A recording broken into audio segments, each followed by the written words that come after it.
Hola a todos, me da una alegría inmensa estar aquí por múltiples razones. Sin duda una de ellas es que es la primera vez para muchos de nosotros que nos encontramos en vivo y a todo color y en tercera dimensión con nuestra tribu, esta tribu social de la que somos parte. Aunque en persona muchos no nos conocemos a través de nuestro trabajo, a través de nuestras organizaciones y sin duda conectados a través de un propósito compartido. Celebro y agradezco, querida Marta, a ti y a tu fundación por organizar este foro en conjunto con el TEC de Monterrey. Organizaciones muy respetadas y que sin duda donde se impulsa la filantropía, ahí queremos estar, así que gracias por hacerme parte y hacer parte también a Fundación FEMSA en este proyecto. He preparado esta presentación para hablar de cómo podemos llevar la filantropía a un lugar de mayor impacto sin importar el tamaño de tu organización y sin morir en el intento. Y algunos de ustedes se identificarán con esto porque cuando compartimos este propósito social lo damos todo y aquí hay veteranos en el mundo de la filantropía que lo comprueban, ¿no? Querida Liliana y tantos de ustedes que siempre estamos en este struggling de decir quiero cambiar al mundo, pero también cómo me aseguro de hacerlo de manera efectiva y con impacto. A manera breve de dónde parte mi vocación y este mix que tengo, por formación tengo un enfoque sistémico, soy ingeniera industrial, después estudié política pública, convencida de que los verdaderos cambios para la mayoría de la gente suceden a través de las políticas públicas, pero soy humanista y filántropa por convicción, soy intraemprendedora por vocación, y sobre todo soy madre, esposa, amiga y parte de esta tribu social, de esta comunidad, de esta familia y de este movimiento del tercer sector por regalo divino. El concepto de responsabilidad social está evolucionando y hoy ya no se trata solo de dar, sino de transformar los sistemas existentes de injusticia en el largo plazo. Y ya mencionaba el secretario Mauricio de cómo la paz equivale a la sumatoria del desarrollo económico más la justicia, y de eso se trata, de cómo verdaderamente transformamos el sistema que lo continúa perpetuando. También es importante reconocer que no importa la trinchera, el tamaño de tu organización o el sector en el que pertenezcas o con el que más te identifiques, para reconocer que el cuidado de los sistemas nos corresponde a todos. Y hoy lo que hemos visto pues son muchas tendencias donde pues en muchas organizaciones dices hablar de filantropía está bien, pero evolucionemos a responsabilidad social, no, mejor sostenibilidad, mejor ESG, y al final es que no importa el nombre que tú le pongas porque la esencia es la que prevalece. Hoy más que nunca queda claro que las fundaciones, y esto lo ha exacerbado la pandemia, tienen que acelerar el paso y dar mucho más, ¿no? Darren Walker, a quienes algunos de ustedes ubicarán, es el director de la Fundación Ford, hace referencia en su libro de Generosidad y Justicia a Carnegie, Andrew Carnegie, este industrial americano que en 1889 impulsó el Gospel of Wealth, ¿no? El Evangelio de la Riqueza, y que hablaba de cómo hacer filantropía en una época donde había habido mucho desarrollo económico y que era muy visible la injusticia y la desigualdad que se generaba en aquella época. Y lo que Darren Walker nos comparte, traído a valor presente, es esta invitación a reflexionar cómo en nuestro país, en nuestro tiempo, sigue habiendo una tensión inherente en el sistema que sigue perpetuando estas injusticias, pero que a la par le da la tarea a los privilegiados de resolver lo que está fallando en el sistema, ¿no? Entonces, es súper importante que asumamos que tenemos un rol muy importante, no solamente de atender las problemáticas, sino de hacer visible lo invisible, que es aquello que sigue preservando la injusticia y que sigue, independientemente del trabajo que cada uno se están haciendo desde los fondos de agua aquí en Guanajuato, que apoyamos orgullosamente también desde Fundación FEMSA, Y no importa la causa en la que esté, si es acceso seguro al agua, si es un tema de atención a personas con discapacidad, un tema de educación digital, al final es que nos debe seguir quedando claro que prevalece la injusticia y que tenemos que atender la problemática de manera diferente. Y también Martin Luther King decía esto: la filantropía es muy loable, pero no debe hacer que el filántropo o la filántropa pase por alto las circunstancias de injusticia económica que hacen necesaria la filantropía. Si vemos cómo se mueve la filantropía en el mundo, y esto basado en un estudio en Estados Unidos, está muy relacionada la filantropía al desarrollo económico. Mejor nos va, más damos, ¿no? Pero tenemos que cada vez ser más creativos para que podamos movilizar el sistema de una manera más rápida. Y este artículo de The Economist que habla de la dificultad de hacer el bien en Latinoamérica, se lo recomiendo muchísimo, pero si algo nos trae enfrente es que debilitar a quienes estamos haciendo el bien puede sin duda hacer la vida más cómoda para algunos. Pero una región traumatizada por la pandemia y donde se exacerba la pobreza como es la nuestra en Latinoamérica, necesita más filantropía y no menos. Este contexto complejo, ¿no?, volátil, incierto, complejo, ambiguo, que se resume en este acrónimo VUCA, nos está reflejando que la relación empresa-sociedad ha cambiado, que las políticas públicas y las privadas cohabitan, que nos necesitamos mutuamente todos los sectores con la sociedad, que si algo podemos hacer bien es hacer cada uno desde nuestra trinchera y nuestro core, nuestro trabajo de manera efectiva, productiva, pero sobre todo ética y responsable, que tenemos que adaptarnos al cambio. Hoy en un estudio que salió del Fondo para los Derechos Humanos en Estados Unidos el año pasado, en contexto de la pandemia, ya se visibilizó que 2 de cada 5 fundaciones están modificando su misión. Y de eso platicábamos un poco en la mañana con usted, expresidente, que decíamos, oye, la pandemia nos está obligando a ser mucho más creativos en la forma en la que respondemos a las necesidades que atendemos, ¿no? Es súper importante adoptar una visión de largo plazo.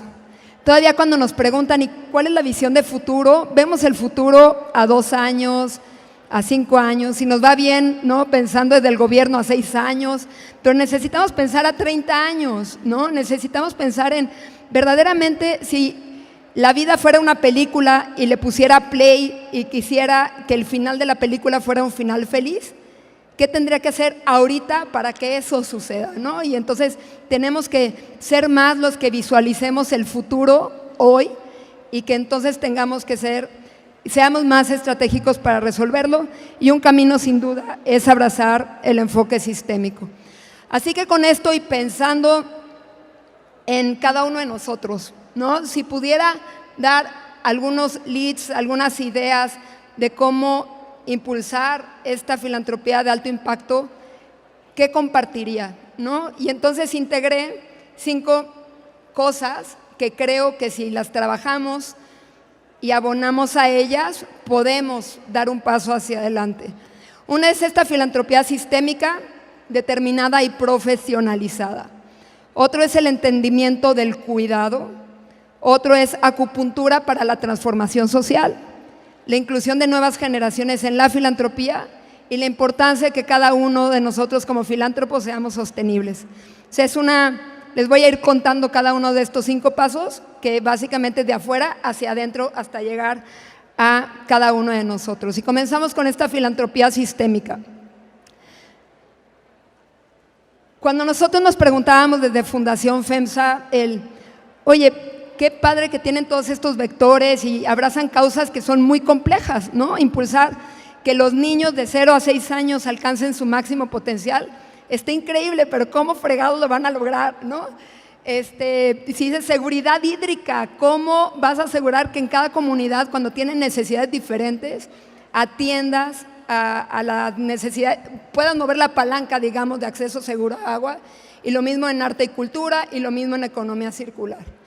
Pero si algo nos dimos cuenta es, y que está ejemplificado con este diagrama de Kramer y Sench, es que las intervenciones de manera sistémica sí generan cambios.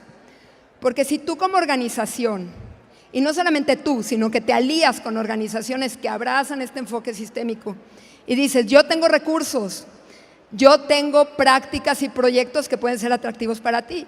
Yo soy bueno en incidir en políticas públicas o en hacer estudios, metodologías o sensibilizar a funcionarios públicos para que puedan movilizar esas políticas públicas. Entonces, desde ahí estás haciendo una intervención que en los autores llaman el cambio explícito, que es lo más visible, es al final lo que la gente va a comenzar a ver. El cambio al final se va a lograr cuando cambiemos el comportamiento de las personas. Cuando estos niños no solamente puedan tener un desarrollo pleno correspondiente a su edad, sino que los papás nos comportemos mejores y tengamos habilidades socioemocionales y las capacidades desarrolladas para verdaderamente incrementar la frecuencia y la calidad de interacciones entre padres e hijos y una serie de cosas. O en temas de residuos, las cosas por más que reciclemos, no va a cambiar la realidad hasta que como ciudadanos cambiemos la forma en la que nos relacionamos con los productos que consumimos. Entonces hay un cambio fundamental que hay que hacer a este punto, ¿no? Y que eso nos va a llevar muchísimos años. Sin embargo, no puede suceder una cosa sin la otra si no trabajamos en la parte del medio, que son las redes de colaboración. Estas redes, comunidades, grupos que van con el tiempo agarrando una dinámica de poder y un peso específico que entonces te permiten incidir. Y voy a traducir esto en un ejemplo que nos acaba de pasar hace un par de semanas en Nuevo León. Estrenamos nuevo gobierno. Entra Samuel García, ¿no?, que dicho de paso nos brincó como generación, ya tenemos a un millennial, ¿no?, como gobernador, y se nos hace pues valiosísimo el cómo encaminamos en colaboración multisectorial, esta visión de transformación de nuestro Estado, ¿cierto? Y cuando recién gana, sabiendo que veníamos trabajando en temas de primera infancia, pues hicimos una serie de conversaciones con actores que iban a estar dentro del gabinete y el estar 3 meses arrastrando el lápiz, trabajando con ellos, visibilizando proyectos, estudios, evidencia científica, ayudó a que hace un par de semanas haya lanzado como primer plan estatal para los siguientes 6 años, que Nuevo León sea el mejor lugar para nacer, crecer, educarse y vivir. Entonces sí puedes incidir desde tu trinchera, desde tu rol en la sociedad civil, colaborando con otras organizaciones que entendemos que nos complementamos, ¿no?, y entendiendo esta visión de que cada quien trae un valor agregado, pero juntos hacemos la diferencia, ¿no? Y hemos definido una serie de habilitadores donde parte fundamental es la cultura hacia adentro de tu organización, el enfoque y la gobernanza que tienes, la visibilidad que le das a tu trabajo y cómo haces que resuenes, ¿no?, con las diferentes audiencias, pero a la par, y muy importante, cómo construyes tu legado. Cómo la Fundación Vamos México continúa siendo grande con y sin Marta, ¿no? Cómo cada una de las organizaciones en las que somos parte son grandes con, sin y a pesar de nosotros. Pero eso implica procesos de ser rigurosos en la captación de información y también de aprovechar las capacidades que tiene la academia, porque la academia está constantemente generando información que si logramos traerla a la sociedad civil, logramos fortalecernos mutuamente y para beneficio de la sociedad. El tema de innovación es fundamental en soluciones, pero también en mecanismos vanguardistas, y aquí el tema de inversión por impacto, y lo van a ver más adelante cuando conozcan a Latimpacto, es fundamental y es como pensamos en nuevos mecanismos de filantropía, no solamente en donativos tradicionales, y cómo impulsamos la acción colectiva. Algo que también es importante y a manera de decir, si tuviera una ruta, ¿qué pasos debiera de hacer como un check hacia adentro de mi organización? quisiera compartirles esto. Y esto parte como de la integración de experiencias que vienen muy enfocadas desde el rol que me ha tocado a mí jugar en 20 años en fundaciones corporativas, pero que para el rol que he hecho, en todo momento he trabajado con la gran diversidad que hay dentro de nuestro sector. Las diferentes formas de que vivimos las organizaciones, y entonces creo que pueden resonar con ustedes. Uno es el reconocimiento del uniqueness de tu organización. ¿Qué hace única a tu organización? Que tú sabes que te estás enfocando en aquello en el que eres el mejor, que puedes traer efectividades. ¿Qué te distingue? Te distingue el liderazgo del fundador, te distingue el equipo de trabajo. ¿Qué es ese uniqueness? ¿Cómo garantizas el liderazgo impulsor? ¿No? Y desde aquí se habla mucho de la paradoja de Stockdale, que cuando puedan googleenlo, pero era militar que estuvo preso más de 8 años en Vietnam y que logró sobrevivir por algo muy particular, que no era optimista y racional. En realidad la gente que era muy optimista y que creían que todos los días iban a llegar a rescatarlos acabaron muriéndose porque se dieron cuenta que nadie llegaba. Pero cuando él se dio cuenta que afrontaba el hecho brutal de estar en un campamento de refugiados, un preso político, era un preso político, y que tenía que cumplir de manera disciplinada con el rol que tenía, ¿no? Pero en su mente sabía que sus acciones eventualmente iban a redituar en un bien mayor, ¿no? Esta mezcla de la combinación de reconocer dónde estás en las dificultades, pero tener esta esperanza, es algo muy particular del sector. Asegura el legado de impacto de tu organización y asegúrate de tener procesos, métricas de impacto, todo el tema de cultura organizacional. Aplica el concepto del erizo, que se lo voy a platicar más adelante.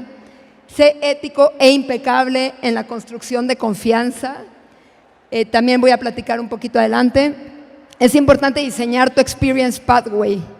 Y desde aquí, ¿a qué nos referimos?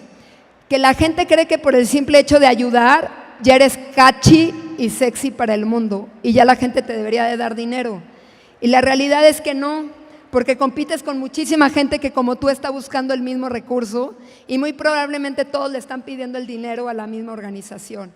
El tema es que si en las áreas de marketing son tan buenos para definir los experience journey, de qué se espera a cada paso del proceso, ¿por qué no traemos los aprendizajes de los negocios a nuestro sector social? Y entonces dices, oye, a ver, ¿por qué la gente dona? Uno, porque la gente quiere ayudar y no sabe cómo, yo puedo brindar una alternativa. Dos, la gente quiere ser vista, ¿cómo traigo? ¿No? Y nos pasó desde Fundación Cinépolis en los médicos que en un principio bloqueaban las cirugías porque decían, es que, ¿por qué en lugar de que me las paguen? ¿Por qué las tenemos? O sea, yo prefiero que me las pague o que me las pague el gobierno, ¿no? ¿Por qué te las tendría que dar gratis?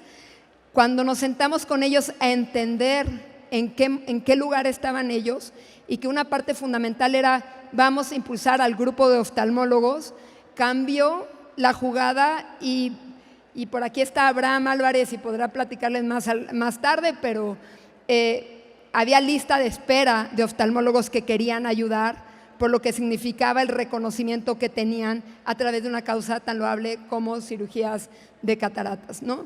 Y de la misma manera, pues toda la visibilidad y la cooperación que hacemos entre sectores, todos queremos ser vistos y entonces el tema experiencia es fundamental. Otra parte importante es integrar todas las voces. Es importante dejar de aplicar el síndrome del hombre blanco en las cosas que hacemos. Llegamos creyendo que tenemos la solución de todas las cosas, tenemos el proyecto diseñado y nada más lo único que tienes que decidir en un escritorio es dónde lo implementas, a cuánta gente vas a beneficiar y dame las eficiencias para yo poderlo reportar a mis donantes. Y la realidad es que esto ya no puede ser así. Necesitamos codiseñar con las comunidades y escuchar dónde están las frustraciones, las esperanzas, las necesidades de las personas y desde ahí entonces vivir el poder del de co-crear, co-implementar, co-own, ¿no? y asegurar que tengamos como líderes la capacidad de compartir nuestro mindset, pero también nuestro soul set. Creo que es eso algo muy particular de nuestro sector, pero tenemos que lograr un balance adecuado, porque la gente no nos va a ayudar solo porque seamos buenos y nuestra causa sea buena. Tenemos que tener un mix adecuado en estas dos cosas, ¿no? Luego, en ciudadanos y organizaciones éticas y que cuidan, hace muchos años escuché a alguien que me dio una de las mejores definiciones de ética y que se me quedó grabada, y que es que la ética es el arte de elegir aquello que contribuye a la dignidad de todos. Y en las nuevas generaciones pareciera que la ética es elige entre lo bueno y lo malo, ¿no? Y o vete por el camino más rápido, al final pues nadie te va a ver. O yo de hecho platicaba con uno de mis sobrinos que decía, sí, es que tal amigo tiene una casota y es que claro, es que su papá es el que da las licencias, los permisos vehiculares, no sé qué, entonces ya como que se espera un rol. Hay cosas esperadas, ¿no? De la forma en la que estamos viviendo en el día a día, ¿no? Y esto simplemente es un ejemplo muy particular de cómo tenemos que hacer la reflexión de las cosas, que no está mal que tengamos mucho, todos queremos vivir en este lugar de atender nuestras necesidades. El tema es cómo llegamos hacia ese punto, ¿no? Y cuando elegimos esta ética y lo vemos en la construcción de una casa, son estos clavos que estamos poniendo que muy probablemente nadie va a ver, nadie te va a reconocer, ¿no? Y que tú sabes que si no los pones vas a correr riesgo permanente de que se te caiga tu casa. Y el problema es que no se ve en la fachada. El tema es que te conviertes en una institución o en una persona endeble, ¿no? Y con riesgo de poderte caer si no aseguras que a lo largo de cada proceso puedas poner los puntos adecuados en la ética, ¿no? Y asegurar que en las nuevas generaciones haya un entendimiento de que lo bueno y lo malo no es suficiente, sino que tenemos que elegir entre el bien bueno, el mejor, ¿no? Y cuando hablamos de cuidado, todos ubicamos el cuidado como verbo, ¿no? Sabemos atender las necesidades de una persona, de una comunidad, de una mascota, estamos cuidando algo, pero pocas veces reflexionamos sobre el cuidado como valor. Y cuando hablamos del cuidado como valor es esta oportunidad que tenemos de reconocernos como parte de una familia humana, de esta familia donde todos somos partes y no importa cuál sea tu historia, tú y yo y todos somos tan únicos, pero tan dignos, pero tan legítimos como el de al lado, ¿no?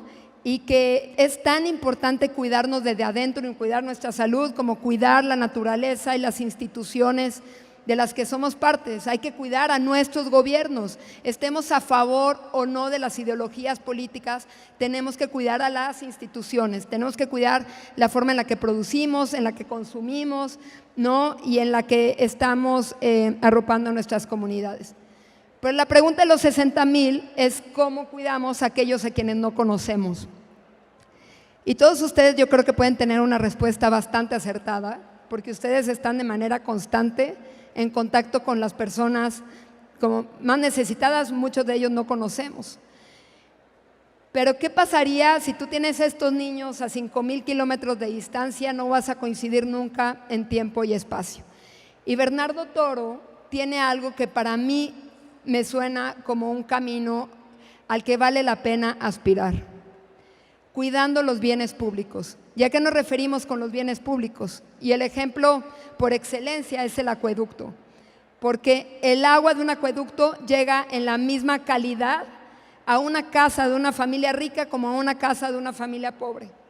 ¿Qué pasaría si así como el acueducto pudiéramos hacer que la calidad en la educación fuera un bien público y que pasáramos de que los niños en las escuelas públicas tengan la misma educación en las escuelas privadas, ¿no?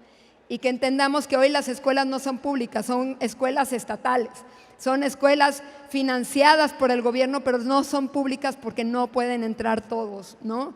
Y entonces tenemos que hacer estas diferencias y los ajustes necesarios para que de la misma manera una persona que tiene ceguera pueda tener una cirugía en calidad y en tiempo y no esperar 10 años para poder ser atendido, ¿no?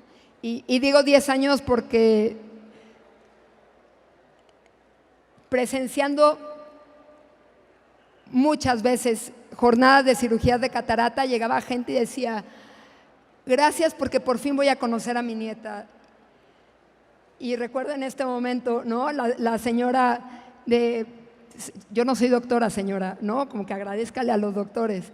Y dice, no, pero es que no importa, pero estoy feliz de que voy a conocerle. Yo, señora, ¿y cuántos años tiene su nieta? Este año cumple 15 años. Entonces, a veces no nos imaginamos, ¿no? Como estas historias de la gente que tiene que pasar tanto. Las organizaciones que cuidan se reconocen instituciones representativas de la sociedad y por tanto encarnan y fortalecen sus valores y creencias. Buscan ofrecer igualdad de oportunidades comenzando con su gente y desarrollándolos. El hecho de que estemos en el sector social y no tengamos recursos no es suficiente para decir no podemos desarrollar a nuestro equipo de trabajo.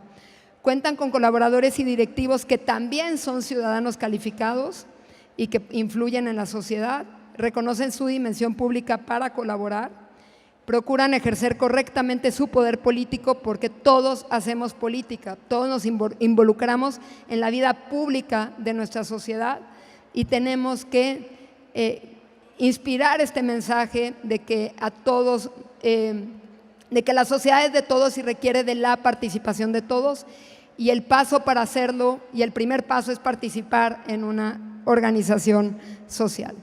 Buscan reconocer todas las implicaciones éticas y legales, así como la totalidad de sus responsabilidades. Y ante la gran pregunta de cómo impulsas el cuidado en tu organización, les recomiendo mucho que tomen nota de este libro que se llama Good to Great in the Social Sector, que es de Jim Collins. Y este autor de business, que hizo todo un estudio con las empresas Fortune 500 y que identificó que hay empresas buenas, pero hay empresas que están llenas de grandeza y de trascendencia y había ciertos factores que los distinguían. Hizo una acotación adicional cuando se dio cuenta que esto no aplicaba necesariamente al sector social y entonces publicó este segundo libro. Y arranca, si se fijan, está en rojo el concepto del erizo. Y el concepto del erizo te habla, ¿no?, de cómo tú tienes 3 círculos. El primer círculo es dónde está tu corazón, dónde está la misión de tu organización, tu pasión, tus valores. El segundo es dónde está aquello en el que eres el mejor. No, pues soy la academia, tengo el vínculo directo con expertos, ¿no? O estoy en el gobierno, conozco cómo hacer política pública, o estoy independientemente del rol en el que estés, ¿no? Y el tercer círculo habla de la máquina de recursos y comúnmente hablamos de el dinero. La realidad es que la máquina de recursos se construye de dinero, pero también de marca, ¿no? De qué tanto estás logrando llevar la narrativa, el mensaje y la identidad de tu organización y también cómo el talento de la gente que tienes cerca, de tus consejeros, ¿no? y de los aliados, de tus voluntarios, etcétera.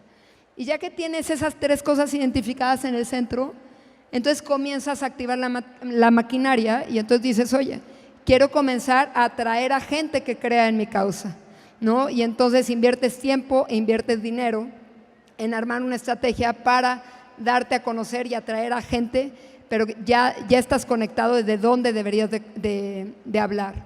Comienzas a construir fuerza atrayendo a gente, pero pensando en el primero, first who. O sea, hay veces que nos preocupamos de no tengo el dinero a lo mejor para traerme a esta persona, pero a lo mejor puedo ser creativo y puedo crear un mix donde me asesore en algún espacio en lo que logramos fondear este proyecto, ¿no? Y un poco es esta invitación a que seamos creativos para que aseguremos primero el quién y luego el qué. Y no al revés, no tengo estas actividades, quiero traerme a una persona a que las implemente. Después de mostrar resultados en el tema de accountability es fundamental, ¿no? Pero tienes que marcar líneas muy claras de estas métricas, no solamente que te dan la visibilidad de tus resultados, sino de tu contribución al impacto que tú quieres traer, ¿no? E inspirar una visión a más largo plazo. Y después construir marca, que esto pues tiene que ver cómo conectas con la emoción y con la reputación. Y que pues en este ejercicio nosotros mismos desde Fundación FEMSA estamos trabajando en esta narrativa de cómo visualizamos el futuro hoy. Somos una fundación corporativa de una empresa que hace 130 años se fundó con la misión de impulsar instituciones y empresas que generan valor social y económico. Esto suena innovador hoy, imagínense hace 130 años cuando se fundó, ¿no? Y entonces pues desde ahí, si estamos hablando del futuro, ¿cómo ahora construimos esta narrativa más fuerte? Pero hay un prerequisito para hacer esto, y aquí, querida Marta, te voy a pedir un favor, porque este proceso de impulsar la transformación dentro de una organización arranca con un punto que es el liderazgo.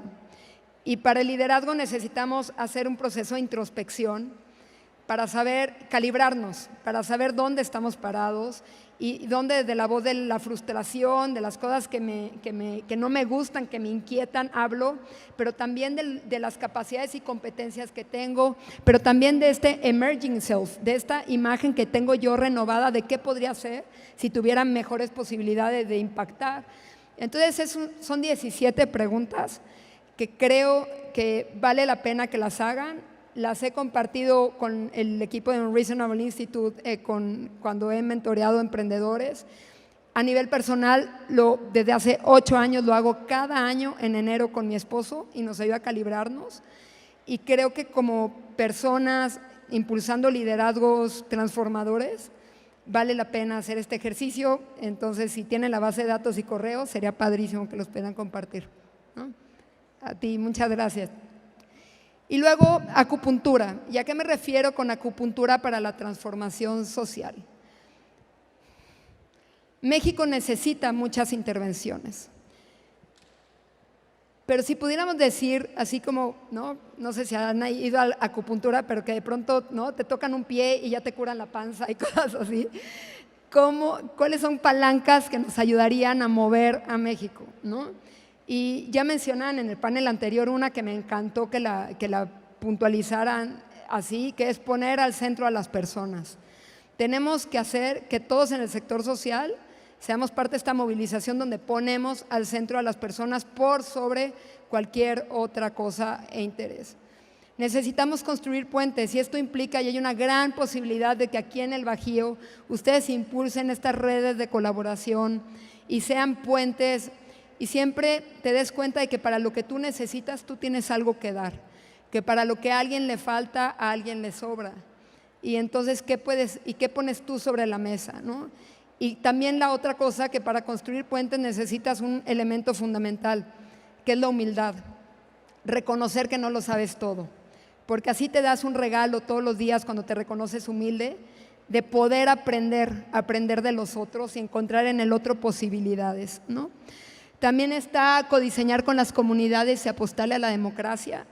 Hay un libro que también se lo recomiendo que se llama Winners Take All y habla desde este entendimiento de qué es lo que nos están pidiendo las comunidades que hoy a veces no terminamos de comprender en la sociedad y que nos dicen varias cosas, desde cómo tienes un lenguaje que conecte con las personas más vulneradas, cómo trabajas desde lo local, cómo co-creas con los ciudadanos, y abonando a lo que decía hace unos momentos de Nothing for us without us, no diseñemos cosas para la gente sin tener la voz de la gente, la participación de la gente, ¿no? Incluyendo a los niños, porque lo que sí hemos visto como tendencia es que vivimos en una sociedad adultocéntrica y estamos dejando a los niños atrás sin estar conscientes de que son en los primeros 6 años de vida cuando se forjan las habilidades socioemocionales y competencias clave que los van a determinar para el futuro, ¿no? Hay una relación entre los jóvenes que terminan preparatoria y que cruzaron preescolar. De tal manera que si terminaron preescolar tienen mayores posibilidades de terminar la preparatoria. Hoy tenemos en México más de 3 millones de niños que no están cursando preescolar. Nada más traslademos esto al futuro para ver qué es lo que nos espera. Entonces, ¿cómo, si no son ciudadanos votantes los niños y comúnmente no los consideramos en las decisiones, desde el sector social podemos comenzar a integrar sus voces, tener más sensibilidad? Y entonces descubriremos que lo que es bueno para los niños es bueno para todos y nos conviene, ¿no? Porque si diseñas un espacio público amigable para la infancia, te darás cuenta que va a ser bueno para personas adultas mayores y para personas con discapacidad, etcétera. Y bueno, impulsemos cambios sistémicos transformadores y lo que pongo de aquel lado es simplemente para reflejar que todos nos necesitamos por igual. Aquí a mí me encanta el entender que los sectores no son más que grupos de personas que los representan, pero en todos los sectores hay gente muy buena y hay gente muy efectiva y gente que está logrando cambios, ¿no? Entonces desde ahí abracemos a aquellos que están conectando con este propósito de impacto y hagamos que suceda. Yo estoy seguro que Guanajuato tiene el terreno fértil para que eso suceda y que desde aquí puedan ser un nexo, así como lo visualizaban para el mundo entero en temas de crecimiento económico, de la misma manera podrá ser para incidir en el contexto social. Cuando hablamos de este enfoque sistémico, hablamos de cómo el progreso real y equitativo requiere de una atención excepcional al trabajo detallado y a menudo mundano de darse cuenta de lo que es invisible para muchos. Esa es parte de las oportunidades que nos da un enfoque sistémico, descubrir, darle luz a estas cosas que están escondidas para que aseguremos que se pueda ir cambiando. Y cuando hablaba de esto de co-crear con las comunidades, nos metimos a un proceso recientemente con el área de arte y cultura de la fundación. Esta es un área que por más de 30 años llevamos impulsando con mucho compromiso el arte y tenemos una colección de arte fascinante que circula por todo el país y en otros países, brindando esta oportunidad de conectarnos a través del arte como motor de bienestar que es, ¿no? Pero nos dimos cuenta con la pandemia que los museos estaban cerrados y que con los museos cerrados, teniendo la gran posibilidad de impulsar este bienestar que tanto hacía falta, que era un buen momento para reflexionar qué podíamos hacer diferente. Y desde aquí comenzamos a entrevistarnos con las comunidades y escuchar, pero con comunidades desde niños, personas migrantes, refugiadas con discapacidad, empresarios, funcionarios públicos, y llegamos a algo que nosotros estamos integrando ya como principios de intervención comunitaria, que es que queremos que todas las intervenciones que hagamos, y comenzando por las de arte y cultura, sean incluyentes, entendiendo que nosotros somos ellos y ellos somos nosotros.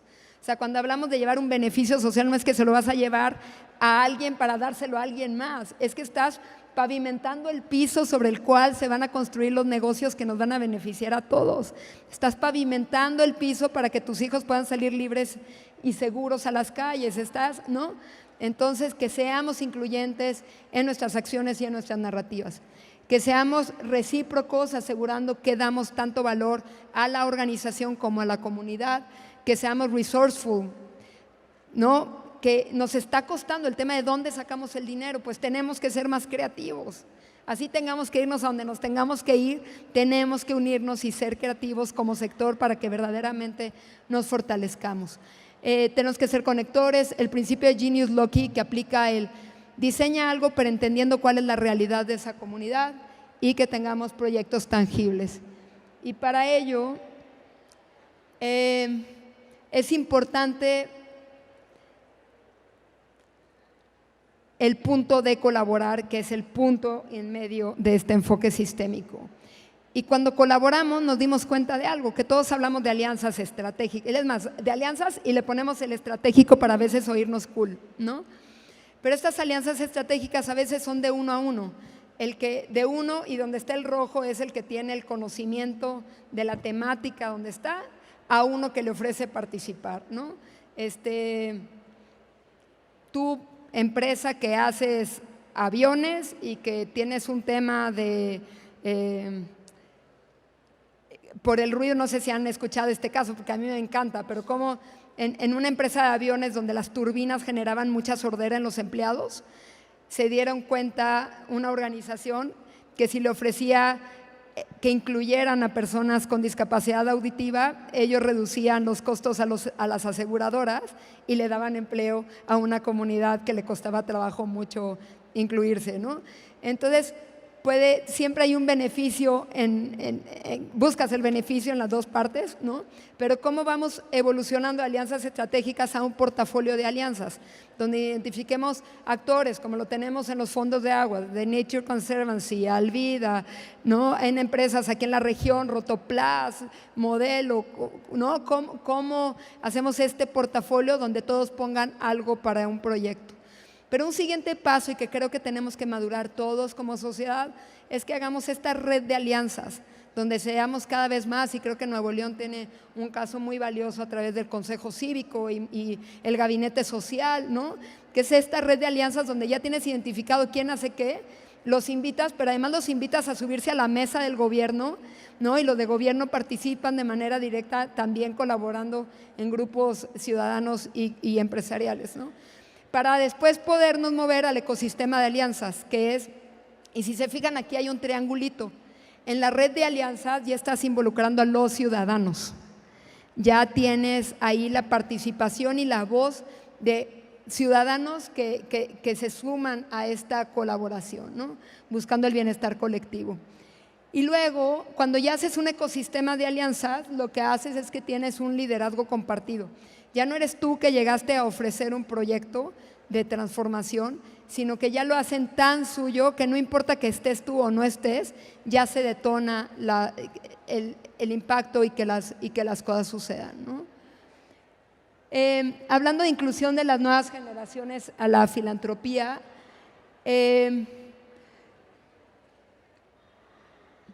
y me encanta porque están aquí también Farid Dieck y Jessica Fernández, que los van a conocer más tarde, que a mí me encanta conocer el mundo de los influencers y de los millennials, porque justo ayer les decía que siento que aunque por 6 meses hubiera sido millennial, me programaron con el software de la generación anterior, ¿no? Entonces no se me da todo esta forma de comunicar y demás. Pero lo que vemos es que hay una nueva forma de comunicar la responsabilidad social y por tanto también de comunicar la filantropía. Y hay un término que le llaman el EDGE, que es un cambio cultural significativo que tiene la escala y longevidad para impulsar una marca hacia una mayor participación en el futuro. ¿Y qué significa esto? Significa que si estamos conscientes que las nuevas generaciones están demostrando que tienen alta ansiedad, ¿no? Que la forma de percibir, aun cuando buscábamos que en el mundo de la conectividad estuviéramos todos, ¿no? Como más conscientes de nuestra realidad, como dicen, estamos conectados con los lejanos y desconectados con los cercanos. Esto está probando que está generando una angustia social súper importante, donde si tú analizas a nivel de los Next Generations de filántropos, las nuevas generaciones de los jóvenes ricos que heredaron herencias están demostrando en los estudios un alto nivel de aislamiento y de soledad, y entonces no saben cómo conectar con la realidad en la que están y están encontrando cómo conectar con causas para llenar como este vacío. Y para quienes estén interesados en este tema, Nexus Global Youth Summit tiene estudios al respecto y vale la pena conocerlo. Luego, la brecha de la riqueza. ¿Qué es lo que pasaba? Que siempre ha habido disparidad. Es más, el mismo Platón decía que siempre iba a existir disparidad en la sociedad, pero la diferencia para que fuera equilibrada era de 7-1. En el año 2005 por ahí, Harvard Business Review saca un estudio visibilizando cómo en la sociedad la disparidad era de más de 400 veces a 1 en una misma organización, ¿no? Y entonces, ¿qué es lo que pasa con las redes sociales? Que entonces lo que para ti era disparidad era un concepto etéreo, pero ahorita ya es completamente visible. Y si tú dices, chin, es que yo me quisiera comprar esta ropa, y de pronto ves a alguien que sigues con su súper, ¿no? O sea, se hace mucho más visible la brecha, ¿no? Luego hay un despertar de los activistas que es muy notable, donde hoy vemos a las nuevas generaciones que dicen, pues por ejemplo, estos colectivos que están surgiendo en las universidades a favor del feminismo, por ejemplo, de la comunidad LGBT, el tema de los veganos, está surgiendo, pero están surgiendo de tal manera que las nuevas generaciones tienen esta capacidad de apropiar su realidad y generar estos cambios, ¿no? Entonces decía una amiga, oye, mi hija el 1 de enero me dijo que se iba a ser vegana y que iba a comprar ropa de segunda mano, ¿no? Y literal, pues lleva todo el año cumpliendo su compromiso al 100. Un amigo decía, oye, es que mi hijo no me deja comprar tal carro porque tiene asientos de piel y como vienen de vacas y no sé qué, no puedo comprar ya ni un asiento de piel, ¿no? Entonces, estas cosas ya están como muy, ¿no?, permeándose en las nuevas generaciones. Tenemos que escuchar estas voces y ser empáticos, ¿no? Porque en la era de la empatía, ser activista es la máxima insignia de honor. Y hay un tema de conveniencia respecto a la conciencia, ¿no?, donde cuando hablamos del mí, en el más, en el ahora, está cambiando al nosotros, juntos, colaborando, ¿no? Y lo traen muy permeado las generaciones nuevas e incluso pues ya haya aplicaciones de compras éticas donde ya te pasan un listado de empresas en las cuales vale la pena comprar. Y lo peor es que muchas, no lo peor, sino lo que está sucediendo muy notable es que está habiendo tal switch que entonces las organizaciones que no se adapten a ese cambio, a ese despertar de la conciencia, pues se van a quedar atrás. Las nuevas generaciones buscan las 3 A's, que es Aware, Alive y Additive, y desde esta perspectiva es cómo estamos sensibles a las necesidades máximas de los seres humanos para que verdaderamente podamos escuchar para servir, que podamos hacer investigación para reflexionar y que podamos buscar perspectivas nuevas para tomar una perspectiva y tomar un posicionamiento diferente. En Alive necesitamos ser adaptables, no diseñar para, sino diseñar con. Necesitamos entender que no buscamos la perfección, sino simplemente progresar. Y en cómo damos más valor del que quitamos, es importante que tengamos este concepto de que extraemos, pero para enriquecer. No para apropiarte de algo, sino para enriquecer a la comunidad, ¿no? Y que el poder por poder no es lo que nos va a llevar al mejor lugar, sino es un poder compartido. Por tanto, pues debemos de aprender de los millennials y los centennials esta determinación que tienen para cambiar comportamientos y abrazar nuevos hábitos. Tenemos mucho que aprender de estas nuevas generaciones. Tienen hábitos por convicción, se mueven por activismo digital, y de la generación X y de los baby boomers tenemos que aprender esta comodidad que tenemos de abrazar y de permanecer en tener esta visión de largo plazo, ¿no? Donde hoy en nuestra generación todavía vemos muchos que podríamos estar trabajando en una empresa por 20 años, cuando en las nuevas generaciones llevan 1 año y ya necesitan un cambio, ¿no? Y hay que entender que no hay ni buenos ni malos, hay que entender que es resultado de lo que estamos viviendo generacionalmente, pero si con algo se tienen que quedar en esto, o los invito a quedarse, es que tenemos que comenzar a hablar de nuestras causas y no necesariamente de nuestras instituciones, sino de las causas que estamos abrazando, porque son las causas las que nos van a llevar a que nos unamos mucho más a esa causa y a llevar las redes de colaboración de las que les hablaba. Y por último, ya para los últimos 5 minutos que me quedan de esta plática, tu sostenibilidad nos importa a todos. ¿Y por qué digo esto? Porque hoy la pandemia nos ha reflejado que estamos interconectados, que le importas a México y México te importa a ti. Y lo vimos, ¿no? Nos duele, pues bueno, basta decir que la pandemia nos lo puso enfrente y que un niño que está cruzando el río Bravo es tan importante como un niño que está en una sierra y no puede comer, y que es tan importante alguien que desde cualquier rol que está jugando en la sociedad siente este sentido de urgencia por atenderlo, ¿no? Otra es que es importante mantenernos apegados a nuestro propósito. Hay gente que pasa toda su vida buscándolo y está bien, porque encontrar el propósito no es un tema de edad, es un tema de compromiso contigo mismo. Cuando la gente me pregunta, oye, ¿cómo encuentras tu propósito? Y hago esta reflexión de que a veces buscarlo es como buscar las llaves de tu casa por toda tu casa, las llaves del carro por toda tu casa sin darte cuenta que los tenías en el bolsillo del pantalón, ¿no?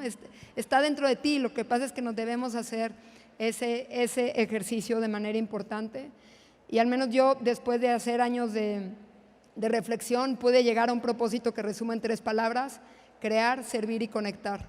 ¿Y para qué me sirve tenerlo así de claro? Porque yo sé con estas 3 cosas a qué le digo sí y a qué le digo no. Con qué me siento viva, con qué me siento plena, con qué no debo estar, ¿no? Y esa es una de las razones de por qué también hoy estoy aquí, porque abona a mi propósito. Muchísimas gracias también por ello. Esto hace referencia al ejercicio que por medio de la Fundación Vamos México les haremos llegar y que podrán seguir cada una de estos pasos al respecto. Hay una relación irrompible entre ser fiel a uno mismo y serle fiel al mundo. Y muchos de ustedes estarán de acuerdo conmigo en esto porque la gente cree que ayudar es fácil. Yo recuerdo en una organización donde comencé a trabajar que me decían, Lore, ¿por qué estás hasta estas horas de la noche trabajando si trabajas en la fundación? Y yo así como, yo creo que el tiempo me va a probar, ¿no? Te va a probar lo contrario de tu comentario.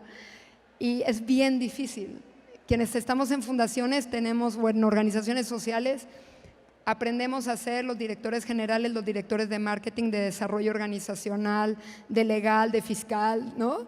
Y no tenemos recursos y tenemos una ambición y mucha necesidad que atender, ¿no? Y yo me di cuenta de esto a trancazos, porque caí con muchos quiebres que llegaban a hospitalizarme y decía, no, este no puede ser el camino. No puede ser el camino porque yo tengo que buscar cómo ser sostenible para mi visión de vida y para mi proyecto completo de Lorena, ¿no? Como madre, profesionista, ¿no? Intraemprendedora y lo he aprendido a trancazos, pero yo les puedo decir que al menos tenerlo presente, buscar este balance es sumamente, a mí me ha sido muy valioso. Procuremos la justicia y la inclusión. Mientras que unos hacen reglas para que haya orden y justicia, excluyendo, otros modifican y adaptan las reglas para que haya más justicia e inclusión. Y la gran pregunta que yo les quiero hacer es si quieren ser semáforos o si quieren ser rotondas, ¿no? Y yo creo que pues todos tenemos la posibilidad de elegir, pero también de con nuestras acciones dar ejemplo de qué lado queremos estar, ¿no? Celebra tu inconsistencia cuando vemos, oye, me hace falta todo esto por hacer, me hace falta, ¿no? Y a mí me pasa mucho de Lore, si eres filántropa y tan socialmente responsable, ¿por qué no tienes un carro híbrido? ¿Por qué no compras detergentes amigables con el ambiente? ¿Por qué no estás con tus hijos si son menores de 6 años y deberías de estar impulsando la primera infancia con ellos? ¿Por qué? ¿Por qué? ¿Por qué? Y a todo yo podría dar una respuesta, es cierto, sí podría ser mejor, pero también he abrazado mi inconsistencia. Y la razón de esto es porque es mejor celebrar tu inconsistencia que ser consistente con el egocentrismo. Es mejor ser inconsistente tratando de abonar a tu comunidad y a tu sociedad y a tu familia y al futuro que quieres para tus hijos, ¿no? Y además con la satisfacción que te da dar, ¿no? Que ser súper consistente pensando en mí, myself and I, ¿no? En yo mismo, tener más y hacer más, ¿no? Y con esto termino. Estamos en un momento súper complejo. El sector social nos necesita unidos y nos necesita a todos. Necesita tu compromiso, necesita tu determinación, necesita tu voz, necesita una voz articulada, una misma narrativa para que nos vean unidos como sector. Tenemos una gran característica, que somos muchos, pero también somos muy diversos en la forma en la que hacemos nuestro trabajo y eso no nos ayuda. Porque si fuéramos arquitectos, pues se une la sociedad de arquitectos y todos tienen una forma de abordarlo, o contadores, ¿no? Pero aquí habemos ingenieros, economistas, contadores, amas de casa, trabajadores sociales, emprendedores, abogando por una causa. Y esa diversidad tenemos que hacerla aprovechar a favor, ¿no? Así que si verdaderamente apreciamos al sector social y aprecias a tu comunidad y aprecias esta visión de futuro de Guanajuato y de México, haz que se aprecie. Gracias.